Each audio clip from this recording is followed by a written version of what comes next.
আপনারা যারা ভিডিওটা দেখেছেন তখন এটা একটা আজকে ভাইরাল ভিডিও। ঢাকা সমন্বয়ের পরিচয় দিয়ে একটা বাসের মধ্যে চাঁদাবাজি করছে এবং ড্রাইভারকে মারধর করছে, বেধড় মারধর করছে। এখানে সে পরিচয় দিচ্ছে সে জগন্নাথ বিশ্ববিদ্যালয়ের জন্য সমন্বয়ক ছিল, প্রধান সমন্বয়ক। এই জন্য এই পাওয়ার দেখিয়ে সে হেল্পারকে মারধর করছে এবং তার কাছে চাঁদা চাচ্ছে। আমাদের যে সংগ্রামটা হয়েছে, মানুষ যে স্বতঃস্ফূর্তভাবে রাস্তায় নেমে পড়েছে কেন?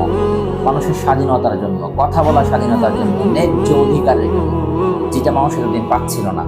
এখন যদি এইভাবে স্বাধীন হওয়ার পরে সমন্বয়করা আবার চাঁদা চাওয়া শুরু করে, কেউ সমন্বয়ক পরিচয় দিয়ে চাঁদা চাইবে, অনৈতিক কাজ করবে, আপনার অত্যাচার করবে, এরকম কোন সিচুয়েশন যেখানে পাইবেন আপনারা হাত তুলে বসে থাকবেন না, আপনারা চরমভাবে মার দিবেন। মায়ের উপর কোনো ওষুধ নাই।